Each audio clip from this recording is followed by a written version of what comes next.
Današnja epizoda posvećena je svim onim starim ljudima koje smo sreli na svom putu rasta i koji su nam preneli neka svoja znanja i veštine. Tako da u ovoj epizodi govorim o koncu koji možete napraviti od koprive i kafi od slanutka.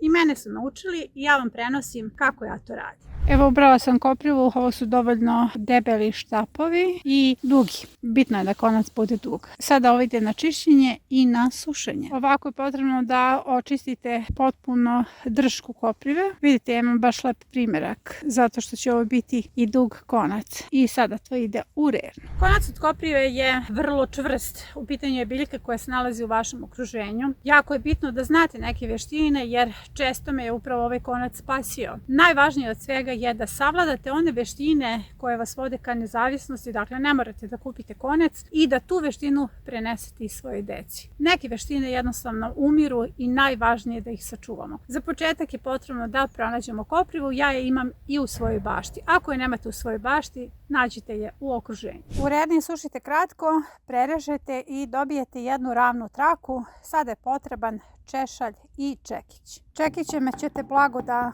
lupate po ovoj traci, a češljem da skidate pulpu laganim pokretima. Kada ste dovoljno skinuli pulpu, pokazat će se konci. Konce je potrebno izvlačiti laganim pokretima da ne bi pucali. Zato je važno da stablo koprive ne sušite predugo. Nakon toga ćete končiće koji su eventualno pukli spajati jednako kao da predete vunu. Kada dobijete svoj konac, umotat ćete ga u papir tako da dobijete bukvalno kao onaj konac koji možete da kupite u bilo kojoj prodavnici. Debljinu konca također kontrolišete vi. Ako upredete nekoliko niti, dobit ćete deblji konac. Ovaj konac možete da koristite za vezenje, heklanje, pletenje, šivenje. Svašta se može napraviti od ovog konca, ali bi bilo dobro da imate uvek konac pri ruci kada ste u šumi da ušijete bilo kakvu poderotinu na odeći ili dugme. Nekada su ljudi pili takozvane kafovine. U pitanju su kafe koje su se pravile od različitih biljaka koje se nalaze u njihovom okruženju. Svi ste probali kafu od cikurije, od korena maslačka, od ječma, pšenice. Ali ono što u ovoj epizodi pripremam jeste kafa od leblebije. To je zapravo jedna biljka koju tako lako možete da uzgojite u svojoj bašti i da pritom možete da garantujete da ono što pijete jeste iz vlastitog i to bio uzgoja. Pre svega ta kafa je jako ukusna i zdrava. Za početak je potrebno da ispečete slanutak. Ovako ćete nešto dobiti. Sada kada ste ispekli i ohladili svoju kafu, potrebno je da je sameljete i sve vas pitam da li znate šta je ovo. Ovo je prastari mlin za kafu koji sam nasledila od Gine. Gina je već bila jako stara kada sam ušla u njen život. Kada je htjela da popijemo kafu, rekla je hoćeš da samelješ da zbrkamo jednu. Tako da je ovaj mlin u epizodi sećanja na nju i posvećeno njoj. Mlin se jednostavno sklapa, ovdje je mlevena kafa, ovdje se stavlja kafa u zrnu, konkretno leblebija, zatvorimo i ovim se pokreće mlin. Evo ja sam stavila naopako, vrlo jednostavno. Sunčan je dan, kraj novembra, mijenjam kafu od slanutka u svojoj bašti. Mislim da me sve u životu dovelo do ovog osjećanja, ovog prizora i ovo je fantastična vežba fokusa. Evo je, samlala sam kafu i divno miriše. To je taj orašasti ukus leblebije. I sada ću da je skuvam. Kafa od slanutka se jednako pravi kao i sve ostale kafe, ali ovdje pričamo o zdravoj kafi, zdravom napitku. Zato što holin koji se nalazi u ovoj kafi pomaže spavanje, dakle možete da pijete pred spavanjem, rad mišića, dobar je kod dojilja, odnosno pomaže laktaciju i pospešuje pamćenje, što je jako važno jer svi pomalo zaboravljamo.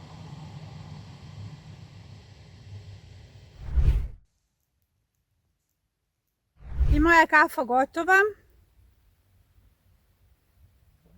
Divan orašast ukus, a osjeća se jako leblebija. Punoća ukusa, mnogo bolje nego kafa koju ste navikli da pijete. Uzgojite leblebiju, odnosno slanutak u narednoj sezoni, jer ako u ovoj sezoni nemate, slanutak možete kupiti u prodavnici zdrave hrane i da probate. Jednostavno je važno da probate nešto što je zdravo. Ova kafa je zdrava i može se piti čak i pred spavanje.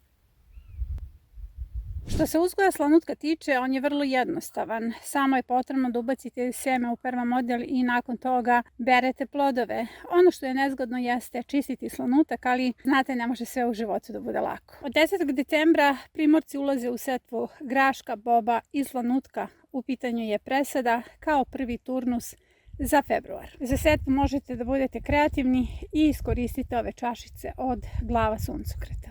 Napunite cvetnu glavu suncokreta kao neku čašicu, dakle birajte one koje su kao čašice, zemljom, utisnete seme slanutka i sve ovo ide dalje na rast, dakle direktna setva je u pitanju, ne naklijavanje, a jer primorci već u ranoprolećnoj setvi, tamo negde u februaru, u svoju ranoprolećnu zonu ubacuju bob, grašak i slanutak. Na isti način se može posejati i bob i grašak. Koja je prednost?